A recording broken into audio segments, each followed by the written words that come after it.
అయోధ్యలో రామ్లల్లా ప్రాణప్రతిష్ఠ వేడుకలు వైభవంగా కొనసాగుతున్నాయి. అయోధ్య క్రతువులో భాగంగా ఇవాళ హోమం నిర్వహిస్తున్నారు. అమృత్ మహోత్సవం పేరుతో హోమం నిర్వహిస్తున్నారు ఋత్వికులు. వివిధ ప్రాంతాల నుంచి వేద పండితులు పెద్ద సంఖ్యలో తరలివచ్చారు. దాదాపు 10 ఎకరాల్లో ఈ కార్యక్రమం జరుగుతుంది.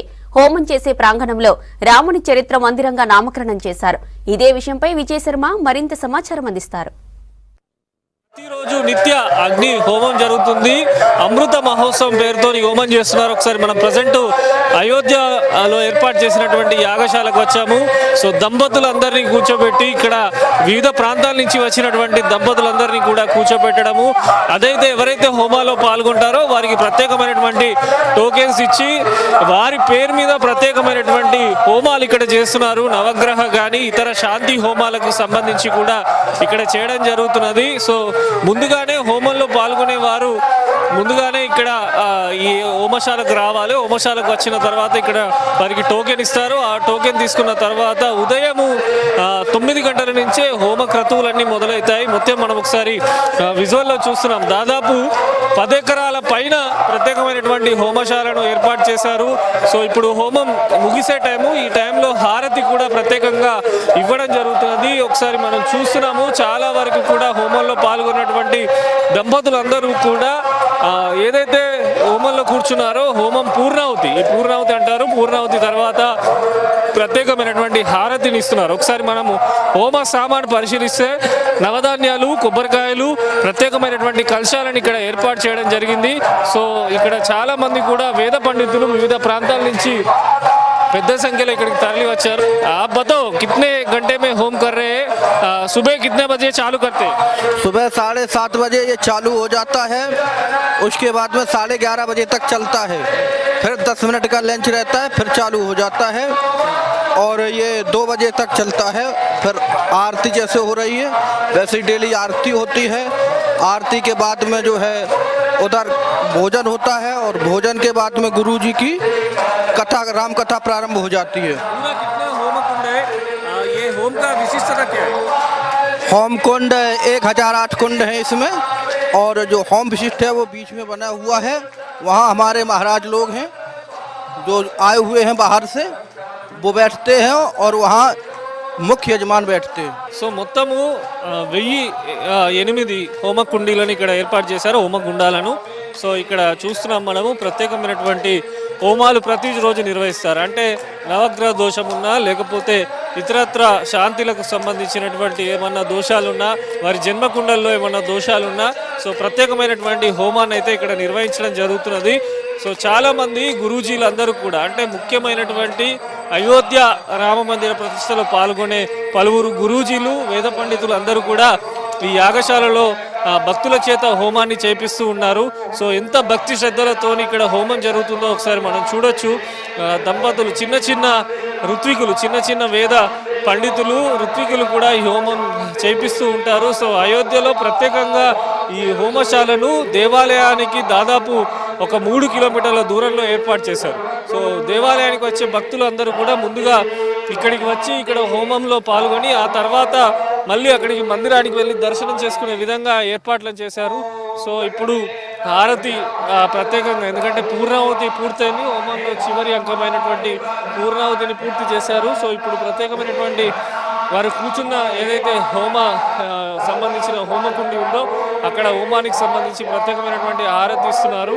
సో ఎంతో పుణ్యంగా భక్తులందరూ కూడా భావిస్తారు ఇక్కడ పాల్గొనడము. ఒకసారి చూస్తున్నాం ప్రతి హోమగుండం ముందు ఇద్దరిద్దరు దంపతులు, మొత్తం 4 కూర్చునే విధంగా ఏర్పాట్లు చేశారు. సో ప్రధాన యాగశాలలో మెయిన్ పండితులు, మెయిన్ ఋత్వికులు, మెయిన్ ఆచార్యులు వారు హోమం చేస్తూ ఉంటారు. సో నిరంతరం ఇక్కడ హోమం కొనసాగుతున్నది. రాత్రి 12 గంటల వరకు కూడా హోమం చేస్తున్నట్టు చెప్పడం జరిగింది. సో ఈసారి మనము ఇటు చూడొచ్చు. ఇక్కడ ఇది మెయిన్ యాగశాల, అంటే కొంతమందికి సంబంధించే ప్రధానంగా ఉన్నటువంటి పూజారులు వారు మాత్రమే ఇందులోకి వెళ్ళే విధంగా ఏర్పాట్లు చేశారు.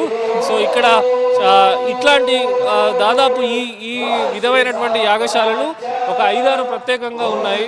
సో ప్రత్యేకమైనటువంటి ప్రార్థనలు, పూజలు జరుగుతున్నాయి. आप किधर से आए? हम भीलवाड़ा राजस्थान से. कैसे चल रहे हैं होम और ये सब? ये बहुत अच्छे चल रहे हैं. हनुमंत महायज्ञ है तो भगवान की दया से अच्छे चल रहे हैं. पंडित लोग किधर से आए हैं?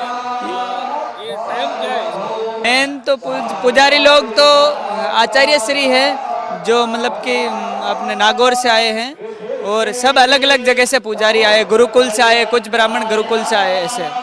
సో అది చూస్తున్నాం ఇప్పుడు మంత్రపుష్పం హోమం అయిన తర్వాత వారు నిర్వహించే మంత్రపుష్ప కథవు జరుగుతున్నది.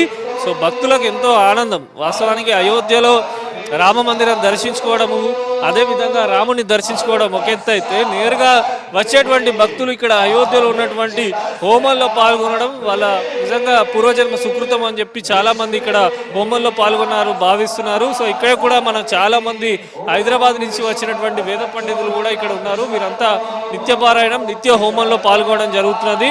సో మొత్తము 1008 హోమ గుండాలను ఏర్పాటు చేశారు. ఈ హోమ గుండాలలో ప్రత్యేకమైనటువంటి పూజలు క్రతువులు జరుగుతూ ఉన్నాయి. సో నిరంతరము అంటే రామ జన్మభూమి అయోధ్య రాముని ప్రతిష్టాపన జరిగేంత వరకు కూడా ఇవి కంటిన్యూగానే జరుగుతూ ఉంటాయి. సో ఎంతో నిష్ఠతోని భక్తి శ్రద్ధలతోని ఇక్కడ హోమాన్ని చేస్తూ ఉన్నారు. సో మనం చూడొచ్చు వచ్చేటువంటి దంపతులకు ఇక్కడ ఉన్నటువంటి ఋత్వికులు పూజారులు వారే మొత్తం కూడా అన్ని సామాగ్రి ఇస్తారు. హోమానికి కావాల్సినటువంటి సామాగ్రిని కూడా ఇవ్వడం జరుగుతున్నది. ఇది ప్రత్యేకంగా ట్రస్టుతో పాటు వివిధ సాధు సంతువులు మహర్షుల చేతుల మీదుగా ఈ హోమాలు అనేవి జరుగుతున్నాయి. సో ఎంతో అదృష్టం. ఒకసారి యాగశాల ఏదైతే ఉందో నిర్మాణం చూడొచ్చు. మొత్తం కూడా ఇక్కడ వెదురు బొంగులు, అదేవిధంగా ప్రత్యేకమైనటువంటి ఎండిపోయినటువంటి అరిటాకులు వెదురు బొంగులతోని ప్రత్యేకంగా దీన్ని నిర్మించడం జరిగింది. సో ఎంత పెద్దగా కూడా అగ్ని జ్వాల అయినా ఎటువంటి ఇబ్బందులు కాకుండా దీన్ని నిర్మించారు. నిరంతరం కూడా ఇక్కడ ప్రత్యేకంగా పర్యవేక్షిస్తున్నారు. భద్రత కూడా ఉంది. ఎప్పటికప్పుడు హోమాలు జరిగేటువంటి విధానాన్ని పరిశీలిస్తున్నారు. ఇక్కడ పోలీసులకు సంబంధించిన అధికారులు కూడా అందరు ఉన్నారు. సో ఎంతో అద్భుతంగా ఆధ్యాత్మికంగా హోమ శాలలో ఉన్నటువంటి హోమాలు అయితే నిరంతరం కొనసాగుతూ ఉన్నాయి. సో వాస్తవానికి ఈ హోమశాలకు కేవలం ఋత్వికులకు, అదేవిధంగా ఇక్కడ పనిచేస్తున్న వారికే లోపలికి ఎంట్రీ ఉంటుంది. వేరే మిగతా వారిని ఎవరిని పంపేవారు, ముందుగా బుక్ చేసుకున్న వారిని మాత్రమే లోపలికి పంపిస్తారు. ప్రతి ఒక్కరు కూడా సాంప్రదాయ వస్త్రాలు, సాంప్రదాయ దుస్తులు ధరించే రావాల్సి ఉంటుంది. అలాంటి వారికే లోపలికి అనుమతిస్తారు. సో మొత్తం మీద అయోధ్యపురిలో ఒక పక్క రాముడి విగ్రహ ప్రతిష్టాపన మహోత్సవము, మరోపక్క నిరంతర హోమ క్రతువు, హోమ కార్యక్రమాలు, మొత్తం ఒక ఆధ్యాత్మిక వైభవం అయితే అయోధ్య నగరంలో జరుగుతున్నది. సో చూస్తున్నాం మనము స్వామీజీలు కొంతమంది రావడం జరుగుతున్నది. సో ఒకసారి వారు ఇప్పుడు ధ్యానంలో ఉన్నారు. సో వారితో చూస్తున్నాము, వారు నిరంతరం ధ్యానం చేస్తూ రామునికి సంబంధించి వెళ్తున్నటువంటి పరిస్థితి మనకు కనిపిస్తున్నది. సో మొత్తం మీద అయోధ్యలో రాముని విగ్రహ ప్రతిష్ట మహోత్సవాలు, నిరంతర హోమ క్రతువులతో ఒక అద్భుతమైనటువంటి ఆధ్యాత్మిక శోభనైతే మనకి ఇక్కడ కనిపిస్తున్నది. సో ఇది అయోధ్య హోమశాలకు సంబంధించినటువంటి సమాచారం. కెమెరా పర్సన్ వినోద్తో విజయ్, V6 న్యూస్, అయోధ్య.